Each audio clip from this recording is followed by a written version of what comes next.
This is Debbie Henderson from Debbie's Designs. Welcome to my weekly Tea Time and a Card. I can see everybody hopping on. I'm just going to give it a few seconds. I want to make sure you guys can find me. For those of you watching later on YouTube, this class is always done weekly on my Stamp and Ink Designs Facebook group. So find me there, join the page. We have creative challenges every month. We have card swaps. We have a lot of fun in our group. So make sure you join. Hello, everyone. Okay, I can see everybody's finding me okay. So today I'm using the Hello Ladybug stamp set along with the Ladybug Builder Punch. Good news, this is not retiring in our new catalog coming next month, so we still get to use this. I am doing a technique for you today. Instead of the normal emboss resist technique, let me just bring my stuff in. This is a reverse resist. And I'm sure some of you guys have seen this before, demonstrators especially, because it was shown on one of our demonstrator Facebook pages. So let me go over the supplies we need. I'm using thick white cardstock, 11 by 4 1/4, scored at 5 1/2. You guys, I just got back from an appointment, so I'm kind of hopefully not running by the seat of my pants. And it was snowing and sleeting and raining. I just made it home in time. Tahitian Tide scrap, basic white scrap. This is basic black cut with the stylish shapes dies.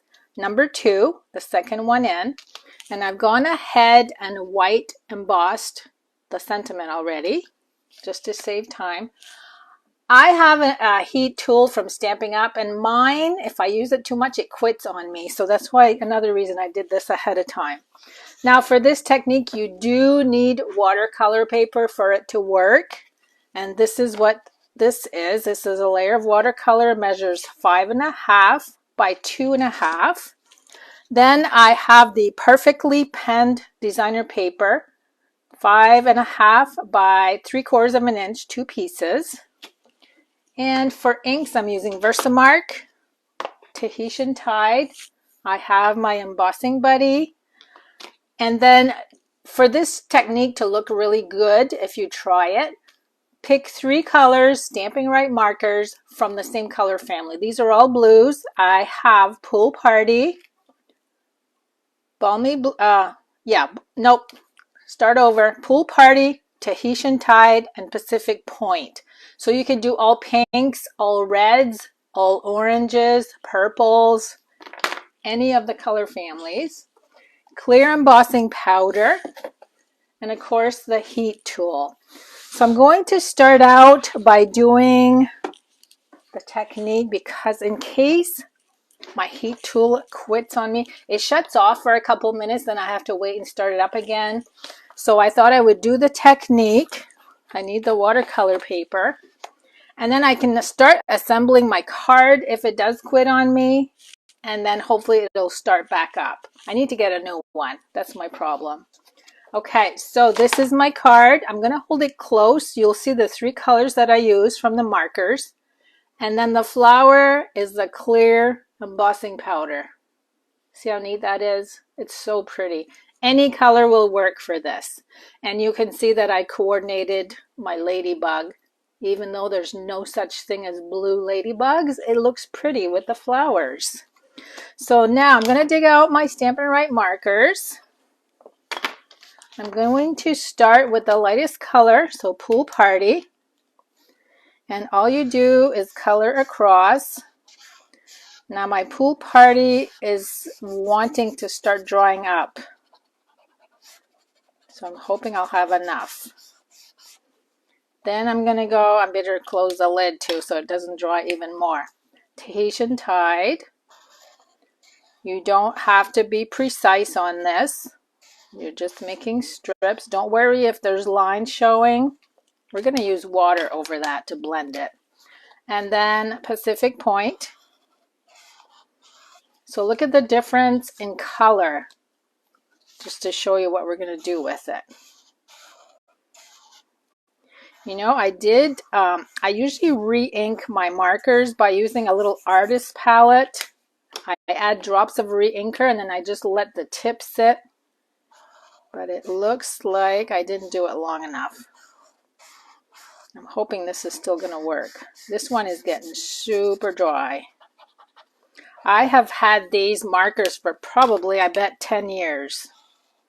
You can tell this one's new. So we're going to just keep going till we get to the end. Pacific Point again.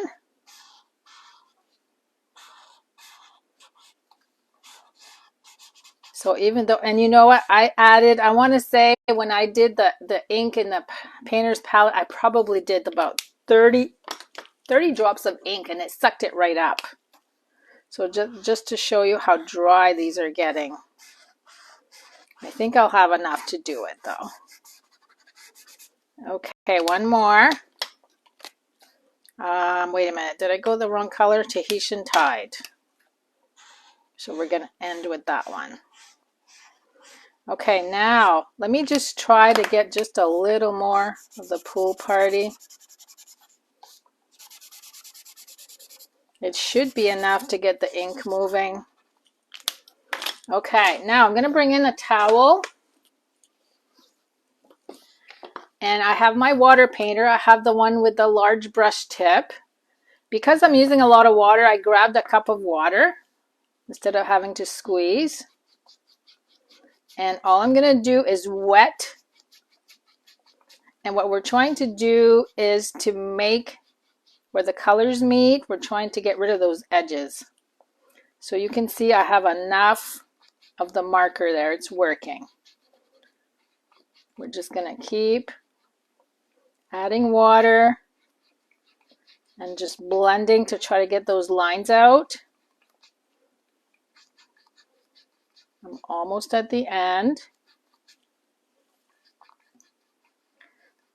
Now I did a watercoloring series of classes with my team a couple months ago. I did not show them this one. So this, if you're on my team and you're watching, this is another one you can add to the watercolor. Okay, I'm just going to finish brushing this through.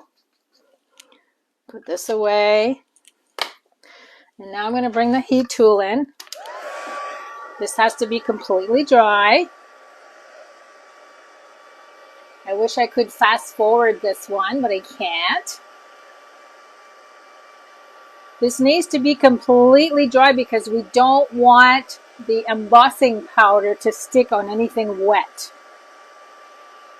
I'm going to dry the back also.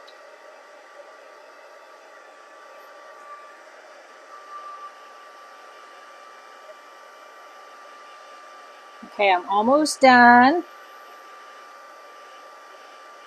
If you don't dry it completely, the embossing powder will stick where you don't want it. Let's do the back one more time.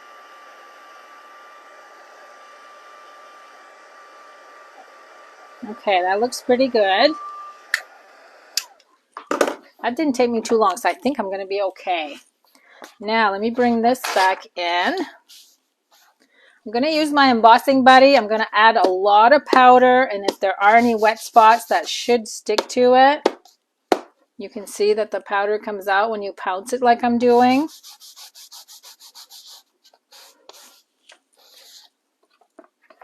Next is Versamark ink. And we're going to do this flower image from the Hello Ladybug. And I'm just going to stamp to make a background. You guys won't be able to see it much until I add the powder. I'm just trying to see where I stamped. I'm going to add just little bits and pieces on the ends. I kind of have to hold it up to the light to see where I stamped. Okay, there's my flowers. Now I'm going to bring the clear embossing powder in. And look how that shows up now. And you can see that my embossing powder falls right back into my container. No mess. I almost always don't have a mess. Okay, let me put the lid. Another tip, always put the lid on when you're done, because if you start the heat tool, guess what's going to happen? It's going to go flying everywhere.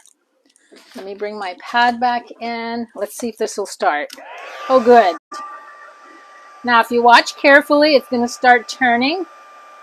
As the powder melts, it's going to start turning darker. There we go. See that going? Just like magic.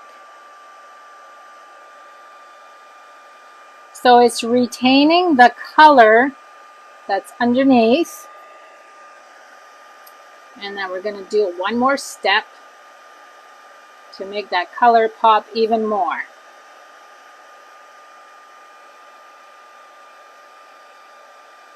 And look how pretty those flowers are once they're clear embossed.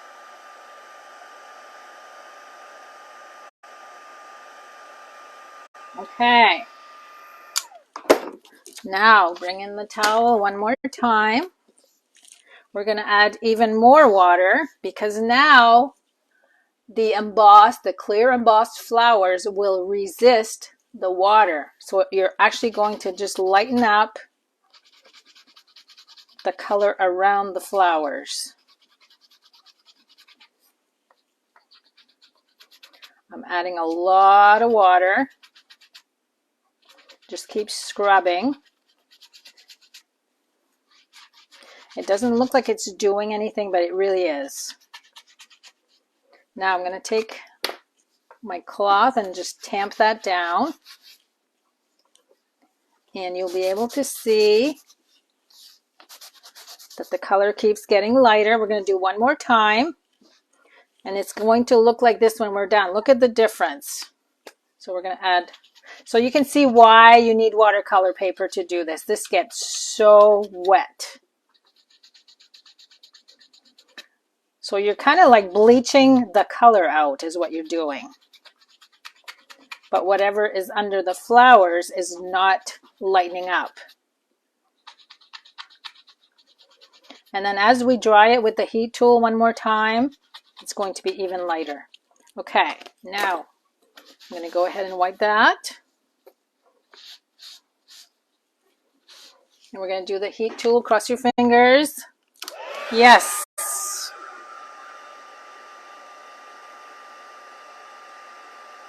So we just need to dry this one more time. And you can see it's getting lighter as I dry. Look how dark the flowers are now.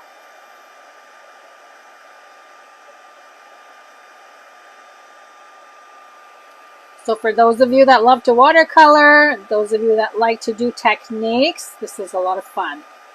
Look how much lighter that is already. You could keep doing this until it's even lighter, but I like the rainbow look to the background. I'm going to dry the back because I need to add some tear and tape. Let's do one more time.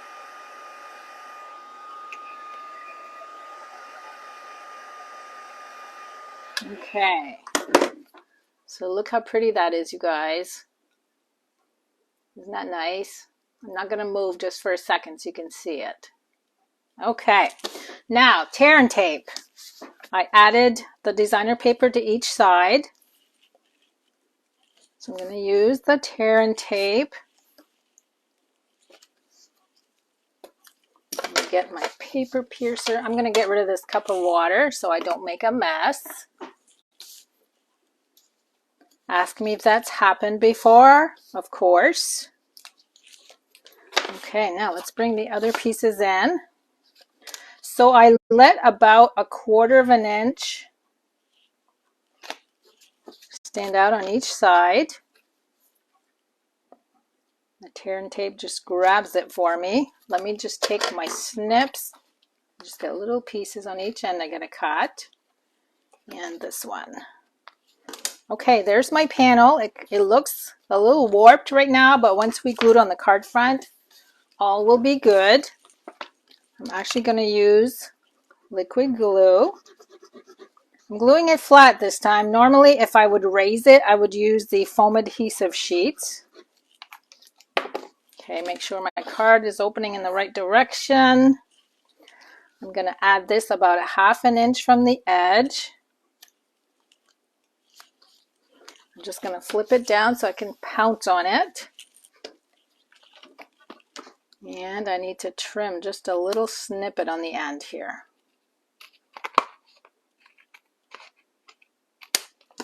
Okay, there's that.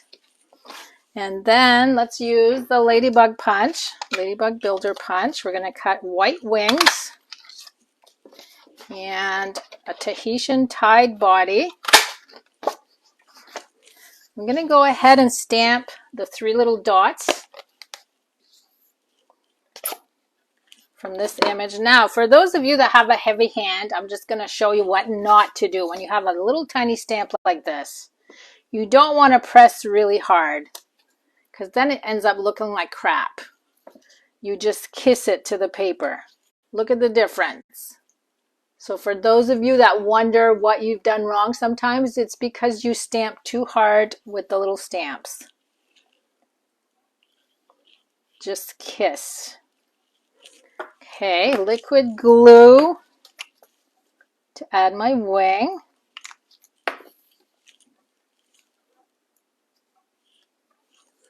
And then we're going to add the sentiment with dimensionals.